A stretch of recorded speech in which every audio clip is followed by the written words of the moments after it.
All right, let's dive in. Today we're looking at something, something you probably think is super basic. The letter A, the very first one. But yeah, not just its spot in the alphabet. We're digging into this really fascinating, maybe kind of unconventional theory. It comes from our source material. Tilly translates to the language of humans. Right, and it has this different take on where language even comes from, not just random invention. Exactly. It suggests language is rooted deeper in like natural patterns, Yeah. human experience, biology. Mm-hmm.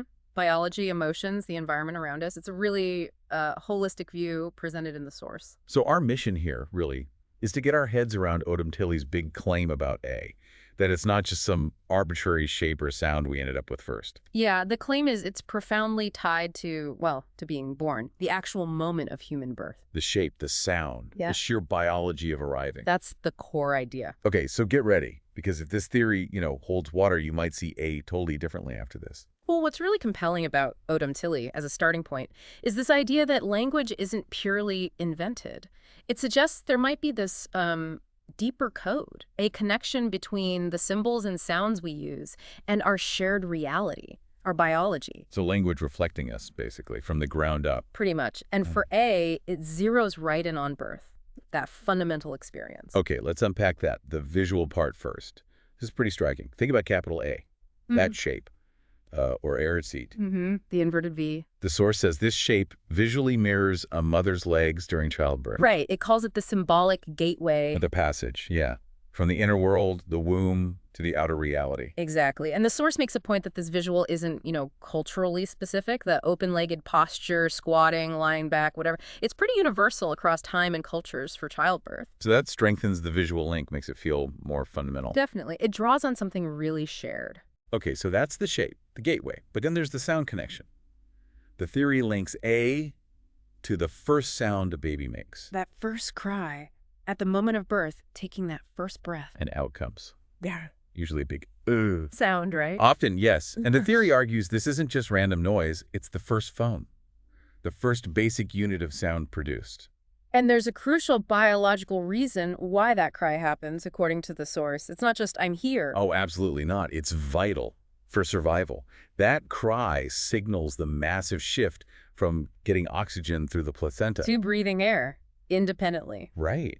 It helps to inflate the lungs fully for the very first time, and it's critical for redirecting blood flow. Away from the fetal pathways. And through the lungs, now that they're working, it's a huge physiological event. The source even points out, doctors and midwives, they listen for that cry, right? It's diagnostic. Exactly. If a baby doesn't cry right away, it's a potential red flag. Problems with oxygen or that circulatory shift isn't happening smoothly. So they might stimulate the baby. Precisely. To provoke that cry because it confirms things are activating properly. Successful transition. Okay, so the cry is essential. But why that sound? Why the ah? This is where the source brings in phonetics. Tell us about that, the properties of the sound. Okay, so A, like in father, or just saying phonetically, it's a low front vowel. What that really means is it takes minimal effort. Your mouth is wide open, tongue is low and forward. Almost no obstruction. Virtually none. It's one of the most open vowel sounds possible. You don't need fancy lip rounding or tongue gymnastics. So phonetically, it's kind of the easiest sound to make. Path of least resistance. Basically, yes. And the source connects that right back to the newborn. Think about it. Baby's mouth is wide open. Reflex, maybe? Taking in that first big gulp of air. Right. The shape of their mouth and throat at that instant, plus just pushing air out forcefully. It naturally produces that open a sound. It's what the basic brain circuits trigger. Simple, open vocalizations. So it's the most accessible first sound. That's the argument. Yeah. Physically the most straightforward. Wow. So Odom Tilly is saying A comes from both things. The visual shape of birth and the sound of that first essential cry. Exactly. A dual origin, rooted in this fundamental biological event. Which gives A a really deep symbolic meaning within this framework. Absolutely. It stands for beginning. Not just alphabetically first, but existentially first. Arrival into life. The start of independent existence. It's seen as the primary vibration of life. That switch from potential to presence. And the shape itself represents the gateway, the direction, inner to outer. Right. It symbolizes activation. Activating the lungs, activating consciousness, arriving in time and space. The source even suggests thinking of A for activation, awakening, arrival. Yeah, it packs a lot into that one letter. Now, the source does mention other origin stories people might know, like the ox head symbol in Proto-Sinaitic, Right, Aleph. or Greek alpha, just meaning beginning because it was placed first. Those historical lineage ideas. But Odam Tili seems to be going for something different here, not just how the script evolved over time. Exactly. It's proposing a deeper, maybe innate biological root. It's arguing A is first because nature made it the first sound of life, essentially, not just because someone decided to put it there. Nature gave it pride of place. That's the essence of the claim. And does the source offer any alignment with, say, modern science? It does point to a few things. One is just how incredibly common a phone is.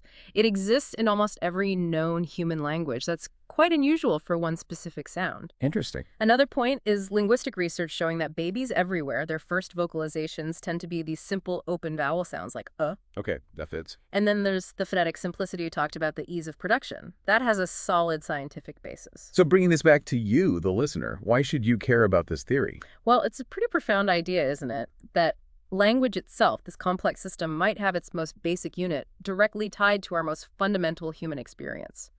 Birth. Survival.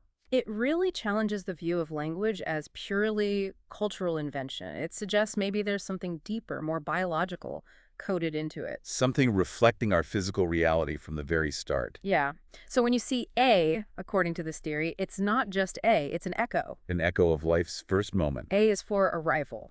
Arrival into the world, into life, into sound. So, wrapping up this deep dive, Odam Tili presents the letter A as, wow, much more than a symbol. It's painted as this reflection of life's absolute beginning.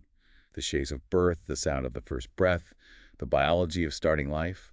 It really elevates that simple letter, makes it a potent symbol of arrival into consciousness, into the world of language itself. Okay, so here's a final thought for you to chew on, something to take away from this. If this theory suggests the first letter A is so deeply linked to our physical biological reality. Could other letters, other sounds also have these kinds of deep connections? Yeah, connections to our bodies, our shared experiences, maybe even patterns in nature. What other hidden codes rooted in just being human might be sitting there in the languages we speak every single day?